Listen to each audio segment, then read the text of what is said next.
अगर आप 30,000 रुपए से 40,000 रुपए के अराउंड एक स्मार्टफोन ढूंढ रहे हो, अगर आप एक गलत स्मार्टफोन लेते हो तो भाई बहुत ज्यादा रिग्रेट होने वाला है। और डेफिनेटली आजकल मार्केट में बहुत सारे स्मार्टफोन है, कुछ मार्केटिंग के दम पे बहुत बिक रहे हैं, लेकिन कुछ खास नहीं होता उसके अंदर। कुछ स्मार्टफोन बहुत वैल्यू फॉर मनी होते हैं जो अपने प्राइस को जस्टिफाई करते हैं, और कुछ स्मार्टफोन इतने ज्यादा वर्थ इट है कि आप अगर एक बार ले लोगे तो लंबे समय तक इसको चलाओगे आप। इस वाले वीडियो में आपको दो कैटेगरी में स्मार्टफोन सजेस्ट करने वाला हूं, एक बेस्ट अंडर 30,000 रुपीज और एक बेस्ट अंडर 40,000 रुपीज। तो डायरेक्टली स्टार्ट करते हैं। और ये वाली वीडियो बिल्कुल भी स्पॉन्सर्ड नहीं है, कोई भी स्मार्टफोन भाई ऐसे कोई ब्रांड क्लाइंट नहीं है। तो अगर आप मुझे पहली बार देख रहे हो तो सब्सक्राइब कर लीजिएगा, वीडियो को लाइक वाइक कर देना। हम बढ़ते हैं अपने पहले स्मार्टफोन पे। तो फिर पहला स्मार्टफोन है OnePlus Nord CE5। अगर आप फ्लिपकार्ट पे आओगे आप देख सकते हो ये आउट ऑफ स्टॉक है। अब हम आउट ऑफ स्टॉक स्मार्टफोन क्यों सजेस्ट कर रहे हैं?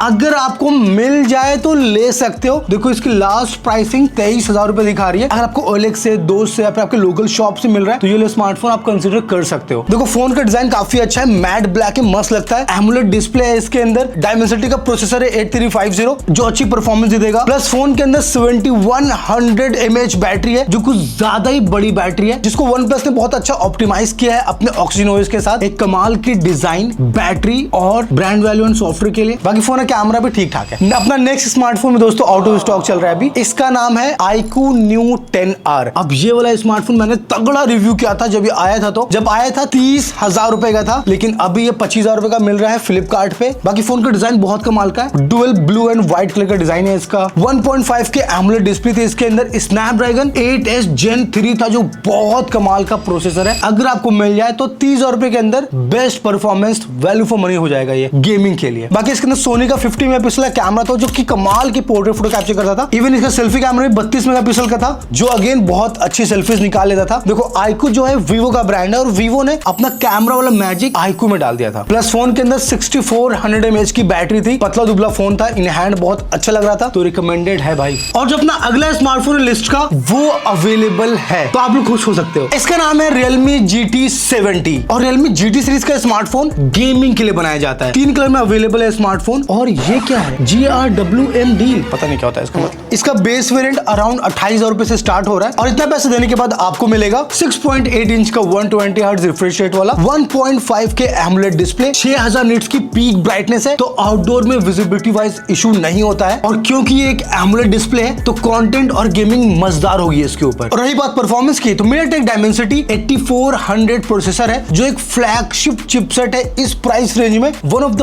बेस्ट परफॉर्मेंस डिलीवर करेगा। साथ में 7000 mAh की बैटरी है, 120 वॉट का फास्ट चार्जर है। भाई बहुत क्रेजी स्मार्टफोन है, लेकिन Realme में सॉफ्टवेयर वाइज उतना मजा नहीं आता है। तो अगर आपके सॉफ्टवेयर ठीक ठीक चलेगा तो Realme आप कंसीडर कर सकते हो। हाँ बट फोन का कैमरा जो डिसेंट सा है तो आपको कैमरे के लिए मैं रिकमेंड नहीं करूंगा, उसके लिए एक और स्मार्टफोन है। लेकिन जो अपना अगला स्मार्टफोन है वो भी गेमर्स की पहली चॉइस हो सकता है। ये है Oppo K13 Turbo। आप बोलोगे Oppo भाई गेमिंग का स्मार्टफोन बना रहे हैं, उन्होंने बनाया था ये वाला फोन उतना ज्यादा सक्सेसफुल नहीं रहा मेरे हिसाब से, लेकिन अब जो प्राइस पे आ रहा है आप कंसीडर कर सकते हो। देखो ये वाला फोन अवेलेबल है 24,990 रुपए में। बैंक ऑफर ये सब चीज आप लगा लेना। देखो यहाँ पे थोड़ा बहुत बैंक ऑफर है। और इसके जो पर्पल कलर है भाई क्या क्रेजी दिखता है। इसकी वीडियो हमने बनाई थी, देखो आप फोन साइड से देख सकते हो। यहाँ पे इसके अंदर कूलिंग फैन है जो एक्चुअल में काम करता है। हमने इसके ऊपर कंप्लीट वीडियो बना रखी है। कूलिंग फैन हमने टेस्ट किया था, तकरीबन ये 2 डिग्री फोन का टेम्परेचर कम कर देता है और उससे इम्पैक्ट तो पड़ता है। जब ग्रीन देख रहे हो ना, इसी के अंदर इसका कैमरा है और ज्यादा आवाज भी नहीं करता। इसमें आपको एमोलेड डिस्प्ले मिलेगा और ये एक फ्लैट डिस्प्ले है जिसपे गेमिंग बहुत आराम से हो जाती है। 120 हर्ट्ज का रिफ्रेश रेट है और डायमेंसिटी 8450 प्रोसेसर है जो अगेन एक किलर प्रोसेसर है फॉर द प्राइस पॉइंट, जिसमें आपको मस्त वाली गेमिंग हो जाती है। साथ में 7000 mAh की बैटरी है, 80 वॉट का फास्ट चार्जर है, IPX4 की रेटिंग मिलेगी आपको। प्लस फोन दिखता बहुत सॉलिड है। यहाँ पे इसका पर्पल कलर तो आप देख ही रहे हो, साथ में इसका ये जो सिल्वर कलर है बहुत कमाल दिखता है। बाकी फोन के अंदर 50+2 मेगापिक्सल का डिसेंट कैमरा है, 16 मेगापिक्सल का सेल्फी कैमरा है। अब ये कैमरा इतना अच्छा तो है कि 25,000 रुपए वाला बात है इसके अंदर, क्योंकि देखो लास्ट वाला फोन Realme 70 28,000 रुपए का था, ये 25 का है, तो ये ज्यादा कंसिडरेबल है कैमरे के मामले में। बाकी मैं बढ़ता हूँ नेक्स्ट फोन पे जो एक ऑलराउंडर स्मार्टफोन है, Moto Edge 70 Fusion। Moto का ये जो Fusion सीरीज है ना, जब इससे देख रहा हूँ मैं हमेशा से मुझको ये बजट फ्रेंडली और वैल्यू फॉर मनी लगते हैं। जैसे आप ये देख रहे हो Moto Edge 70 Fusion, 4 different colour में फोन अवेलेबल है। पर्पल वाला तो कुछ ज्यादा ही डार्क शेड वाला पर्पल है। इस वाले फोन की प्राइस स्टार्ट हो रही है 26,999 रुपए से। अगर आपको 256 GB चाहिए तो आप 30,000 रुपए लगाओ। और इसके अंदर आपको क्या क्या मिलेगा? सबसे पहले तो स्नैपड्रैगन 7S Gen 4 प्रोसेसर है। अब ये बेस्ट प्रोसेसर तो नहीं है 30,000 रुपए के अराउंड, लेकिन इतना अच्छा तो है कि आपकी सारी परफॉर्मेंस वाली नीड ये फुलफिल कर सकता है। आराम से आपको बीजीएमआई खेलना है, जहाँ पे नॉर्मल टास्क सब कुछ हो जाएगा इसके ऊपर। प्लस स्नैपड्रैगन प्रोसेसर है जिसके ऊपर इंडिया में लोग ज्यादा भरोसा करते हैं, पता नहीं क्यों। मतलब अब वो जमाना गया भाई कि स्नैपड्रैगन अच्छा है, मीडियाटेक अच्छा नहीं है, सब अच्छे हो चुके हैं अब तो। और मीडियाटेक तो सस्ते में अच्छा हो चुका है। बाकी H70 फ्यूजन के अंदर 6.8 इंच का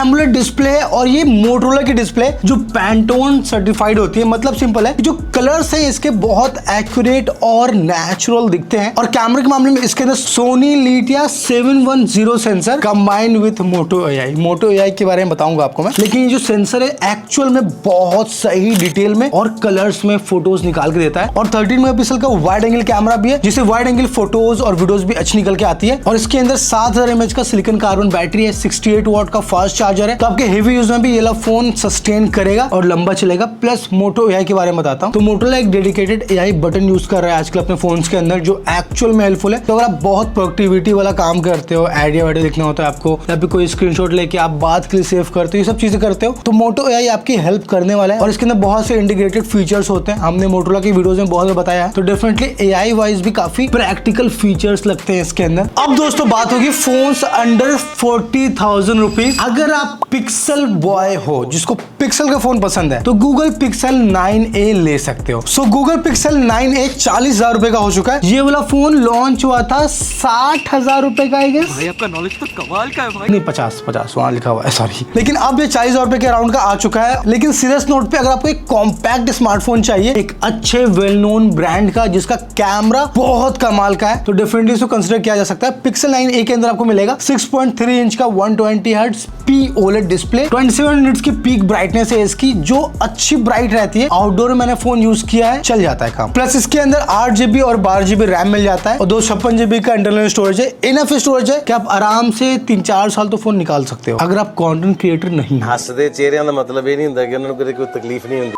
बाकी इसका मेन कैमरा 48 मेगापिक्सल का है, प्लस 13 मेगापिक्सल का वाइड एंगल कैमरा है और ये बहुत अच्छा कैमरा सेटअप है। पोर्ट्रेट भी बहुत कमाल का निकाल देता है। पिक्सल को टेलीफोटो लेंस की जरूरत नहीं है भाई, उनका सॉफ्टवेयर इतना कमाल का है कि वो तगड़ा काम कर देते हैं। प्लस 13 मेगापिक्सल का सेल्फी कैमरा है, जिससे सेल्फी भी अच्छी आ जाती है। अब जो पिक्सल का टच होता है ना कैमरे के अंदर, वही है। और पिक्सल का फोन मतलब camera camera camera camera and camera. Performance नो पूछ मत लेना परफॉर्मेंस के बारे में, काम चल जाता है, इतना भी बुरा नहीं है, मतलब मजा आएगा आपको और एक रिलायबल परफॉर्मेंस डेफिनेटली मिलेगी इसके अंदर। बाकी फोन के बॉक्स में चार्जर नहीं मिलेगा आपको। 5100 mAh की बैटरी मिलेगी, तो बैटरी आराम से एक दिन से ज्यादा चल जाती है अगर आप नॉर्मल यूजर हो। बाकी ठीक है भाई, ऑल ओके है फोन के साथ। अब मैं आता हूँ अपने रियल रिकमेंडेशन पे। पोको F7 एक बहुत ही कमाल का स्मार्टफोन था, है और उसको बेहतर कर दिया गया मेरे हिसाब से। 30,000 रुपए का लॉन्च किया था इन्होंने, बाद में फोन की प्राइस बढ़ा दी, फिर भी हम रिकमेंड कर रहे हैं क्योंकि फोन की प्राइसिंग बढ़ी इतनी है ना, ये वाला फोन अब रिकमेंडेड लग रहा है। देखो सबसे पहले तो पोको F7 के अंदर स्नैपड्रैगन 8S Gen 4 बहुत कमाल का प्रोसेसर मिला है और इसका AnTuTu स्कोर भी बहुत कमाल का आता है। मेन बात है इसकी बैटरी, 7550 mAh की बैटरी मिली है। फोन के अंदर 50 मेगापिक्सल का मेन कैमरा है, 20 मेगापिक्सल का फ्रंट कैमरा है और दोनों कैमरे से अच्छी फोटोज निकल के आती है। लेकिन ये phone mainly performance, design, battery के लिए है। बाकी इसके अंदर 6.83 इंच की 1.5 के एमोलेड डिस्प्ले मिली है, जिसकी ब्राइटनेस बहुत कमाल की, फ्लैट डिस्प्ले, तो गेमर्स के लिए मेनली इसको बनाया गया है। लेकिन मेरे हिसाब से ये एक ऑलराउंडर स्मार्टफोन है जिसको आप कंसीडर कर सकते हो। और इन हैंड भी फोन बहुत महंगा लगता है। मेटल फ्रेम है, बैक में इसका ग्लास है if I am not wrong. लेकिन भाई एक प्रॉब्लम है, पोको का सॉफ्टवेयर बहुत कमाल का नहीं है, मतलब ठीक सॉफ्टवेयर है। मेरे को 3-4 स्मार्टफोन ब्रांड्स हैं जैसे कि रियलमी, Xiaomi, पोको, इनका सॉफ्टवेयर इंप्रूव नहीं हुआ ओवर द ईयर, क्योंकि जितने भी स्मार्टफोन ब्रांड्स ने सॉफ्टवेयर पे काम किया वो आज मार्केट लीड कर रहे हैं। इनको भी समझ में आ ही गया होगा। अब अपना नेक्स्ट फोन है Realme GT7। GT7T आपको मैं रिकमेंड कर चुका हूँ, अब GT7 की बारी। ये एक फ्लैगशिप किलर स्मार्टफोन है, तो इसकी प्राइस स्टार्ट हो रही है 36,999 रुपए से। फ्लिपकार्ट पे अवेलेबल है ये वाला स्मार्टफोन और इस प्राइस पे आपको मिलेगा 6.78 इंच का 144 रिफ्रेश रेट वाला एमोलेड डिस्प्ले और अगेन ये एक 1.5 रेजोल्यूशन वाला डिस्प्ले है। बहुत ही कमाल की स्मूथनेस और कलर रिप्रोडक्शन के साथ आता है। और परफॉर्मेंस के लिए MediaTek Dimensity 9400 है इसके अंदर, जो एक फ्लैगशिप चिपसेट है। आप इसको लिटरली कंपीट करा सकते हो 70-80 हजार के स्मार्टफोन की परफॉर्मेंस से। बाकी कैमरे की बात करते हैं। देखो 50 मेगापिक्सल का सोनी LYT 808 प्राइमरी सेंसर है इसका और 50 मेगापिक्सल का टेलीफोटो लेंस है। ये बहुत कमाल की पोर्ट्रेट फोटोज कैप्चर करता है आपके लिए। और 8 मेगापिक्सल का अल्ट्रा वाइड है जिसको आप इग्नोर कर दो, बेकार सेंसर है। और 32 मेगापिक्सल का सेल्फी कैमरा जो कमाल की सेल्फीज ले लेगा। देखो रियलमी ने ओवर द ईयर अपने सेल्फी और फोटोज पे काम तो किया है, मतलब अभी परफेक्ट नहीं हुआ है लेकिन बहुत अच्छा है कि आप इसको कंसिडर कर सकते हो अच्छे कैमरे के लिए। और साथ में 7000 mAh की बैटरी है, 120 वॉट का फास्ट चार्जर है। मेरे हिसाब से भाई डिजाइन भी कंसिडरेबल है, मतलब थोड़ा सा वो लगता है एवरेज सा, बट अच्छा है यार। इसका ब्लैक कलर काफी कूल लगता है। देखो इसका जो कैमरा रिंग है ना, क्रोम सा मस्त है, फोन कंसिडर कर सकते हो। और अपना अगला फोन है OnePlus Nord 6। अब ये वाला स्मार्टफोन दोस्तों अपने 40,000 रुपए की जो बाउंड्री है उसको थोड़ा सा क्रॉस कर रहा है। ये आपको मिलेगा 43,000 रुपीज का, लेकिन वो थोड़ा बैंक डिस्काउंट भी है वहां पे, तो मैं उसको कंसिडर कर रहा हूँ। ठीक है, अब देखो अच्छा फोन है तो रिकमेंड करने का मन है आप लोग को। चीटिंग करता है तू, चीटिंग करता है तू। सबसे पहले तो ये वाला स्मार्टफोन बैटरी चैंपियन है और मुझको मन है कि इसका बैटरी ड्रेन टेस्ट करते हैं, देखते हैं कितना पावर है इसके में। सबसे पहले OnePlus Nord 6 के अंदर आपको मिलेगा 6.83 इंच का 1.5 के AMOLED डिस्प्ले और ये 165 हर्ट्ज रिफ्रेश रेट लेके आ रहा है। और OnePlus के डिस्प्ले के अंदर एक अलग सी बात होती है, सॉरी होती थी, वो लिक्विड डिस्प्ले यूज करते थे, लिक्विड AMOLED डिस्प्ले कहते थे उसको हम लोग, लेकिन अब वो थोड़ा बस गिमिक हो गया। और परफॉर्मेंस के मामले में Snapdragon 8s Gen 4 मिला है जो एक तगड़ा फ्लैगशिप किलर चिपसेट है, फ्लैगशिप सीरीज से ही लिया गया है इसको और इसके ऊपर तगड़ी वाली परफॉर्मेंस आपको मिलेगी नो डाउट। OnePlus ने कोई कॉम्प्रोमाइज नहीं किया है इसके बैटरी के ऊपर। 9000 mAh की बैटरी है सिलिकॉन कार्बन वाली और 80 वॉट का फास्ट चार्जिंग है। एक बार चार्ज कर लो 2 दिन क्या 3 दिन निकाल सकते हो, इसीलिए पावर बैंक को आप फेंक सकते हो अपना। और अगर कैमरे की बात की जाए तो यहीं पे OnePlus ने धोखा दे दिया। साले को बम से उड़ा दूंगा एक बार हाथ में आ जाए। 50 मेगापिक्सल का मेन कैमरा है, 32 मेगापिक्सल का सेल्फी कैमरा है और टेलीफोटो लेंस गायब है। इतना पैसे लेने के बाद कैमरा में टेलीफोटो लेंस ही नहीं है। तो सिंपली अगर आप एक हेवी यूजर हो ना तो OnePlus Nord 6 ले सकते हो। लंबी बैटरी, अच्छा डिस्प्ले, ठीक ठाक कैमरा और तगड़ी परफॉर्मेंस के लिए। नेक्स्ट फोन में आपको 1 मिनट बता के हटा देता हूँ। देखो अगर आपको तगड़ा कैमरा फोन चाहिए तो 2-3 फोन है आपके पास। पहला आप ले सकते हो Vivo V60, थोड़ा पुराना फोन है लेकिन मुझे इसका कैमरा बहुत कमाल का लगा था। इवन इसका डिस्प्ले भी अच्छा है, 6500 mAh की बैटरी है, परफॉर्मेंस ठीक मिली है। गेमिंग के लिए मैं रिकमेंड नहीं करूंगा लेकिन इतना चलता है फोन कि आप आराम से इसको यूज कर सकते हो। 36,000 रुपीज का फोन है ये, ठीक है। इस वाले फोन के अंदर ना 3 कैमरा है, 50 मेगापिक्सल का मेन कैमरा, 50 मेगापिक्सल का टेलीफोटो लेंस और 8 मेगापिक्सल का अल्ट्रा वाइड। और आप यहाँ पे Zeiss का जो ब्रांडिंग देख रहे हो, जब भी आप Zeiss देखो, Vivo का कैमरा देखो, आपको समझ जाना कि इसका कैमरा अच्छा है। अब अच्छा का मतलब अलग अलग हो सकता है। मेरे हिसाब से अगर आपको बस फोटो क्लिक करना है, सोशल मीडिया पे डालना है तो Vivo V60 एक अच्छा फोन है, सिर्फ और सिर्फ कैमरे के लिए नहीं, बट इसका डिस्प्ले भी अच्छा है। आपको यहाँ पे कर्व डिस्प्ले मिल जाता है। इसका हमने रिव्यू किया था, मेरे हिसाब से भाई फोन अच्छा था, दुनिया को पसंद नहीं आया। मैं अभी भी अपने स्टेटमेंट पे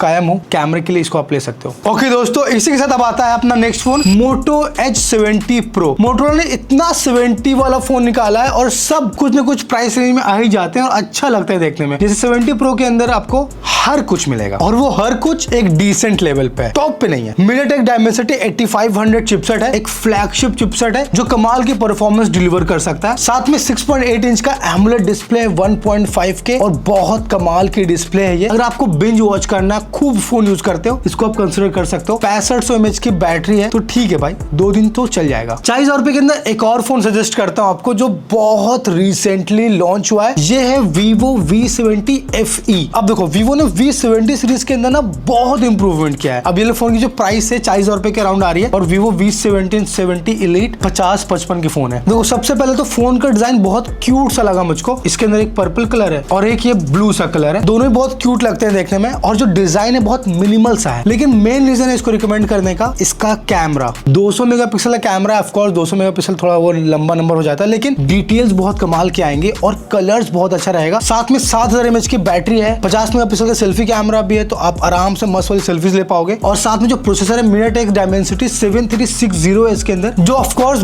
बेस्ट परफॉर्मेंस डिलीवर नहीं करेगा, बट आप इसको कंसिडर कर सकते हो। और यही था अपनी लिस्ट का लास्ट स्मार्टफोन। सारे फोन का बाइंग लिंक डिस्क्रिप्शन में और यहाँ पे हम टैग कर देंगे, आप कंसिडर कर सकते हो। आप बताओ, बाकी आप कमेंट में बता सकते हो अगर हमने कोई फोन छोड़ा है 40,000 रुपए के अंदर, या फिर आप कौन सा फोन यूज करते हो। नेक्स्ट वीडियो आपको कौन से प्रोडक्ट पे देखनी है वो भी बता देना। Thank you for watching, bye, subscribe.